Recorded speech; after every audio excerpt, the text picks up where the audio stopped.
বিসমিল্লাহির রহমানির রহিম। আমি আজকে আপনাদের দেখাবো কীভাবে বিকাশে বিদ্যুৎ বিল পে করতে হয়। তো যারা ব্যাংকে যেতে পারেন না, ব্যাংক অনেক দূরে, শুধুমাত্র বিদ্যুৎ বিল দেওয়ার জন্য ব্যাংকে যেতে হয়, যাদের বিকাশ অ্যাকাউন্ট আছে তারা এই সুবিধাটি নিতে পারবেন। বিকাশে বিল পেমেন্ট করতে হলে অবশ্যই আপনার একটি বিকাশ অ্যাকাউন্ট থাকতে হবে।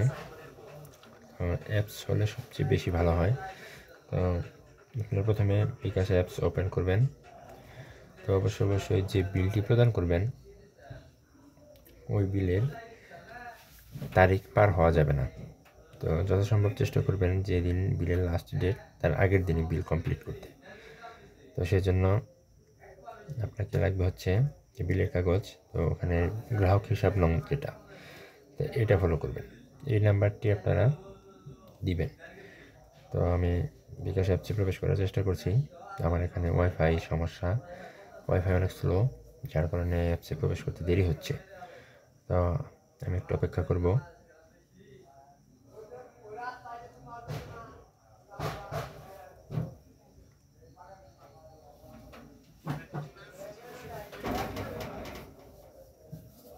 জি, অ্যাপসটি ওপেন হয়ে গেছে। তো পাসওয়ার্ডের মাধ্যমে আমরা এখানে আগে প্রবেশ করব।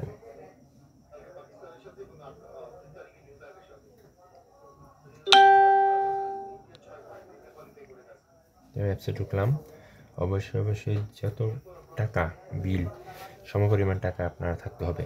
একটি পার্সোনাল বিকাশ অ্যাকাউন্ট দিয়ে আপনারা নিজেদের বিল বা অন্যের বিল, মোট 4টি বিল প্রদান করতে পারবেন। তো আমরা এখান থেকে যাব পে বিল অপশনে।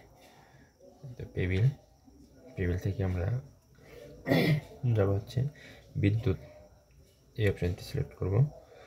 তো এখানে হচ্ছে বিদ্যুৎ বিল প্রিপেইড, বিদ্যুৎ বিল পোস্টপেইড। তো আমাদেরটা যেহেতু প্রিপেইড মিটার নয়, পোস্টপেইড, আমরা আগে খরচ করি তারপরে বিল প্রদান করি, সেজন্য আমরা পোস্টপেইডে ক্লিক করব। তো পোস্টপেইডে যাওয়ার পর এখানে লেখা আছে SMS অ্যাকাউন্ট নম্বর দিন। তো এখানে SMS অ্যাকাউন্ট নাম্বার হচ্ছে যে গ্রাহক হিসাব নং। তো এখানে আমরা এই গ্রাহক হিসাব নম্বরটি লিখব। এটা হচ্ছে 120 13 22 11 06। তো অবশ্যই এই নম্বরটি মিলিয়ে নেবেন, কারণ হচ্ছে যদি একটি ডিজিট ভুলও হয় তো ওই ডিজিটে যদি মিটার থাকে তো সেক্ষেত্রে ওই বিল শো করবে। তো যদিও বিল মিলবে না, তো ক্ষেত্র বিশেষে যদি বিল মিলে যায় সেক্ষেত্রে আপনি যদি দেখেন যে এখানে 273 টাকা আছে, তো আপনি যেটা ভুল করে যে নাম্বারটা দিয়েছেন ওটা 273 টাকা, তো সেম অ্যামাউন্ট মিলে গেলে আপনি যদি ওই বিলটা দিয়ে দেন তাহলে তো আর আপনার বিলটা পরিশোধ হলো না, অন্যটা হয়ে গেল, সেক্ষেত্রে আপনার এটা বকে আসবে। তো ক্লিক করার পরে পরের ধাপে চলে যাব। তো এরকমভাবে আবার একটু দেখাই। তো গ্রাহক হিসাব নং তোলার পর আমরা পে বিল করতে এগিয়ে যান, এই অপশানটিতে চাপ দেব। তারপরে যে অটোমেটিক শো করবে এখানে হচ্ছে 273 টাকা আমার বিদ্যুৎ বিল। তো এখানেও কিন্তু লেখা ছাড়াই আসছে 273 টাকা। তো আমরা পরের ধাপে যেতে ট্যাপ করুন, এখানে ট্যাপ করব। চার্জ প্রযোজ্য নয়, একটু পরে 2 মিনিট পরে আসেন। তো ভাই আসছিল যে বিকাশে কিছু টাকা পাঠানো যাবে কিনা, আমি বললাম যে একটু পরে আসেন। তো আমি এই ভিডিওটা করতেছি এই জন্য ওনাকে একটু পরে আসতে বললাম।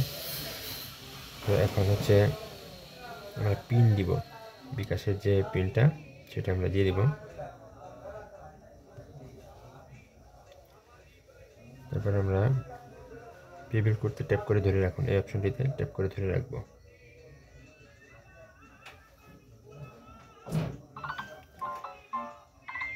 এখানে আপনার পে বিল সফল হয়েছে।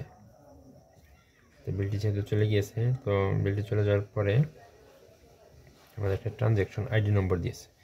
আমরা এই ট্রানজ্যাকশন আইডি নম্বরটি সংরক্ষণ করে রাখবো, যাতে পরবর্তীতে যদি কোনো প্রবলেম হয় সেক্ষেত্রে আমরা যেন বিকাশ কোম্পানির সাথে যোগাযোগ করতে পারি যে আমাদের ট্রানজ্যাকশন আইডি হচ্ছে এই। তো আমি এখন ট্রানজ্যাকশন আইডি লিখে রাখবো।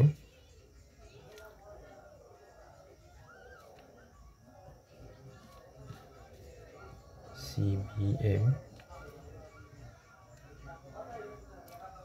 3 EQ0 S3।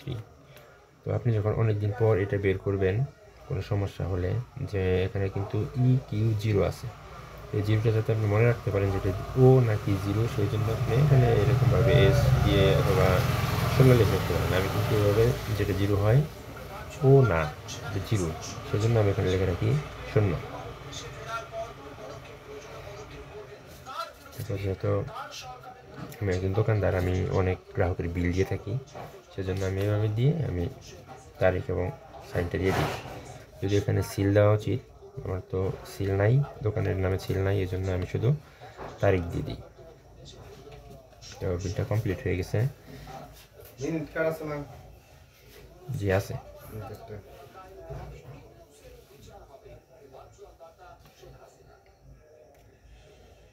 এই তো বিলটি কমপ্লিট।